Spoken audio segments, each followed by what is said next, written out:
And up next is a book launch of Days of Gold and Sepia by Yasmeen Premiji. Thank you.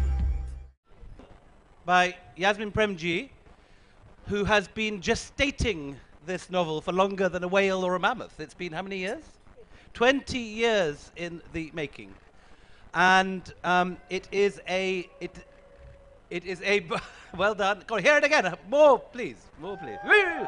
Woo!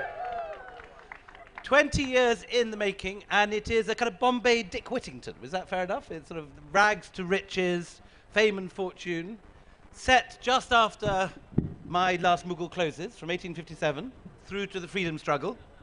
A story of passionate love, which we're going to hear a little of, and a story involving courtesans and other assembled cast. I will shut up before I embarrass Yasmeen anymore. But let's bring on the package. Where is the package? Here we are.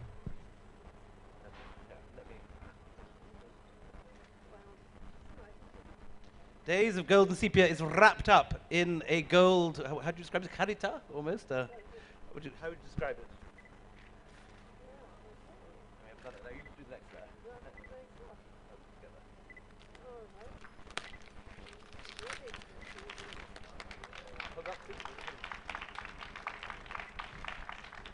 Days of Gold and Sepia.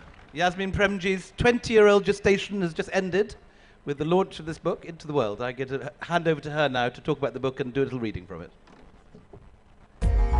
Hi, everybody. Music off, please. Thanks, Willie. Thanks, JLF. And thanks for all of you for braving hunger pans and being here. Days of Gold and Sepia is the amazing saga of Lalji Laka, who is the son of an impoverished goatherd who gets orphaned at 6 and is packed off from his desert homeland in Kutch and goes on to find fame and fortune in Bombay. And he becomes Cotton King because, as you know, during that time, cotton was big in Bombay, and that's how people made their fortunes. And it covers the period from 1857 to 1947, which I think was a very exciting time because there were a lot of things happening.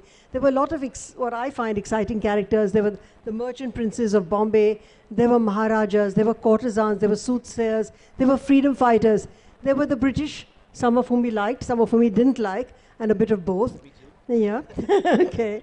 And it's really the story of the discovery of life, including the pain of a passionate, hopeless love, and which really lends its shadow through the book. And it's a story about a man of great character and great courage, and of course also of human frailty.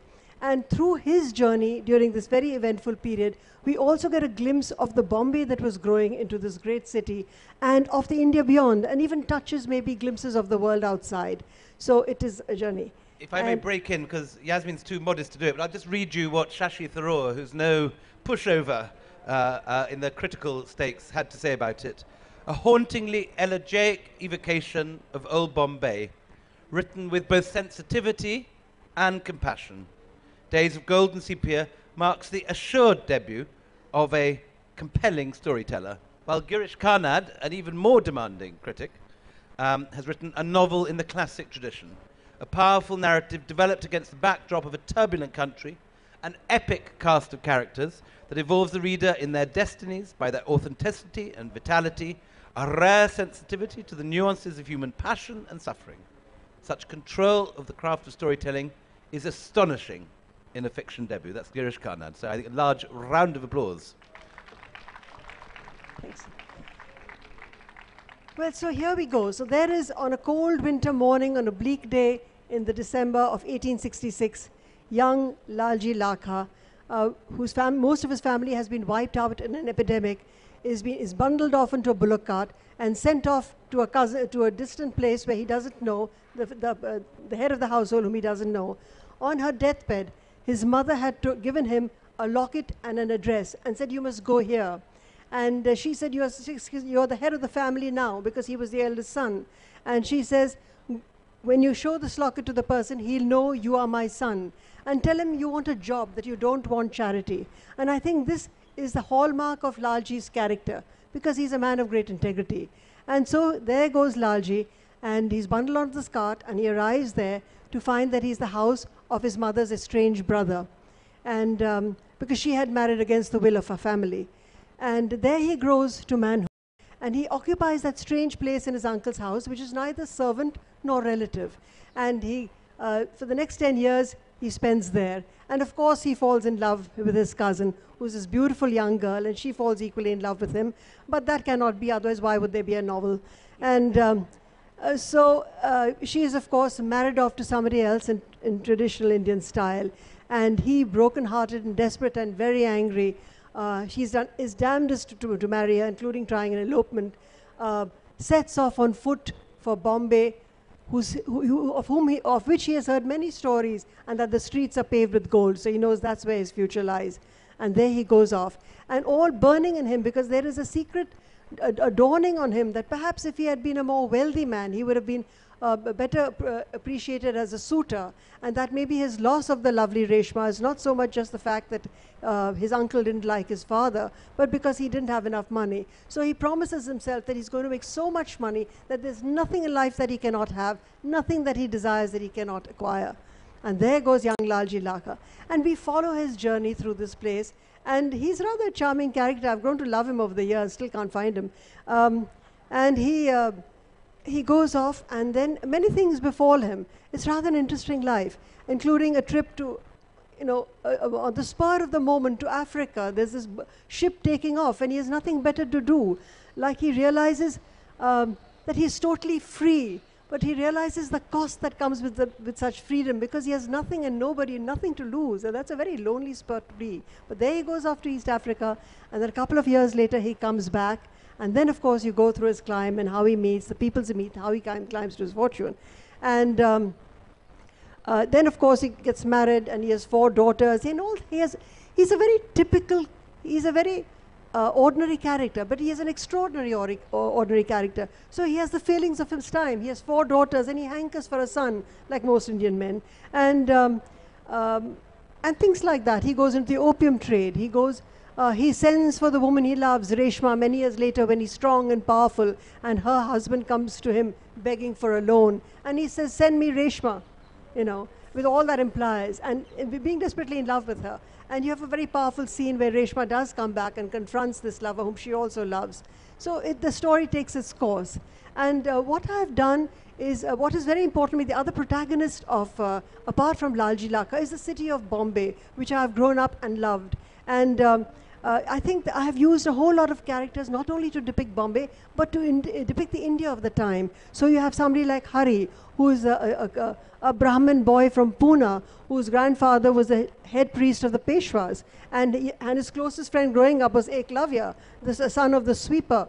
And his family is just completely distraught with him. They don't know what to do with this boy who does not seem to understand the mores and taboos of the time. And so they pack him off to Bombay, where he fortunately meets Lalji. So you have him, and during the course of the novel, he grows to be a lawyer. He's obviously the kind of fellow who fights for rights, for labor rights, for workers' rights, for freedom. He's the one who joins the freedom movement. And then you have, and he's Lalji's conscience keeper. Because when Lalji gets a little, like most people do get a little, they do change with money and power. Whatever it is, no matter how nice you are, it does touch you. And Hari is the one who keeps Lalji on track. And then you have this wonderful doctor friend of his who does take the 1 rupee fee that he charges at that time, but slips 2 rupees under the poor man's pillow. Because how on earth is he going to buy the medicine he prescribes? So you have a whole host of characters. You have the lovely, gorgeous, sultry courtesan Kamla, dark as a night of passion. Can we have a reading from the Dark of the Night of Passion? Or no. I think for that you have to read the book. I can have yeah. Okay. I know Willie is threatening to go off because he's got another session, but I'm going to hold you if I may. I'm sorry I'll be missing the passion, but Thanks. anyway. Thanks, Willie. Okay. And that's how you find the century grows, and then you have an Anglo-Indian, and you have this Colonel Briggs, who's not a very nice character, and then you have the delectable Lady Hamilton. So you get a very vivid idea of the kind of people that characterize that era. And I think, and that brings up the whole period. And you've got of course, the Maharaja, the typical decadent Maharaja. And even you wonder what this kind of dissolute man is doing in Lalji's life. But that's what Lalji had. He had a great gift for assembling around him completely contradictory characters, because he himself was so big. And just last night, as I was thinking, what should I talk about? It suddenly struck me that maybe he was like a symbol of both Bombay and India, because it was such a big city. A city, when I say big, I mean big of heart, or such a big nation. That's why we could get such an assorted assemblage of people here, all of which can seem to find their space in this land of ours. So that's how that goes. And then I think I seem to have very limited time here. And what I will do is there will not be time for Q&As. So I will ask the question for you that most readers for some reason want to ask. I don't know why. Is this an autobiography? No, no. But insofar as any novel can be divorced from the mind and heart of its writer, it is not. But there is biography, because I grew up with a lot of family stories. My mother told me a lot of stories. My mother-in-law told me a lot of stories. And nowadays on these platforms, when we debate whether the book which you hold in your hand is the real thing or Kindle, I'll tell you it's neither of these. It's hearing stories across from an old grandmother, an old aunt, you know, on an evening around a gathered fire, or hearing in the morning. And because whatever it is, this is finally inanimate, and so is your Kindle. But a story heard is a living thing. And that's why we could hear our stories for centuries, because you can never tell the same story twice the same way.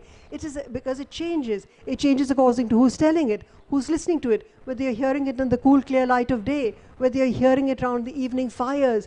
And I will tell it differently as everybody's drooping asleep. I will tell it differently if you're wide awake.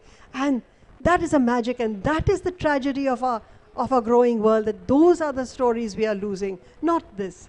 And that's what I do. And if you will permit me, much against the advice, strong advice of my publisher, I would like to do a reading. And I'm going to do a very brief reading from the prologue and from the epilogue. And I promise you it won't be long. And the rest, I leave it to you to read and enjoy.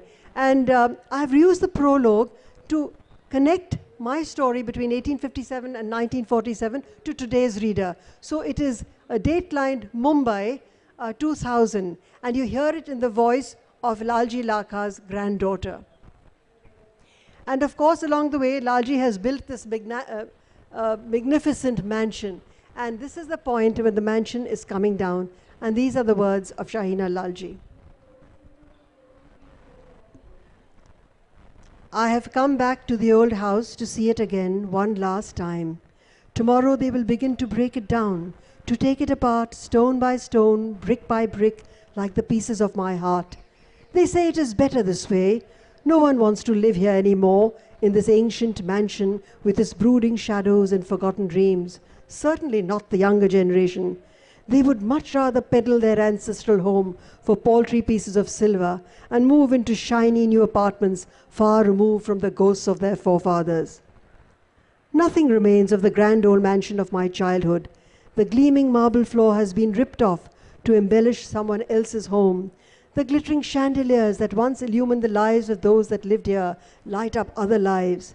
The sweeping Belgian mirrors that reflected their hopes and aspirations now reflect different dreams. Everything is gone. I bid farewell to corners poignant with memories and take a last lingering look so I can remember it all when it is no more. Suddenly, something catches my eye. Something glitters beneath the layers of dust and debris. I bend down to retrieve a gilded frame with my grandfather's portrait in sepia. Through the shattered glass, he smiles up at me. It's all right, he seems to say. This too had to come to pass. Life's endless cycle must go on. Nothing else remains. Nothing of the pains, the passions, the pretensions of that splendid era, or of those that once dwelt in this house. Nothing save this solitary portrait. It is almost as if Lalji Lakha willed that he be here until the bitter end, to urge unknown hands be gentle as they dismantle his dreams. For this was, after all, his home, and this is his story, not mine. It is just as well that he is here to witness its narration. Shahina Lalji, Mumbai 2000.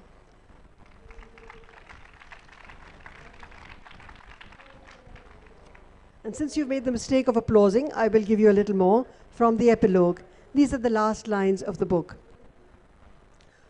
All families have their tales, tales they never tire of telling and never tire of hearing, Tales which one can listen to again and again because they relate to the fundamental things of life, which are timeless. Joy and sorrow, pain and pleasure, honor and courage, jealousy and betrayal, and love, always love. These are part of all stories, which is why we make them our own, seeking in them answers to our own hopes and longings and fears. Our stories don't die with us. They pass down from generation to generation.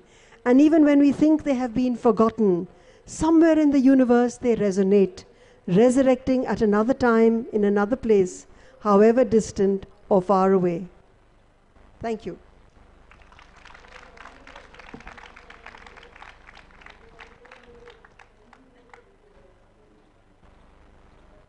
Made it on time. Thanks for being such a great audience.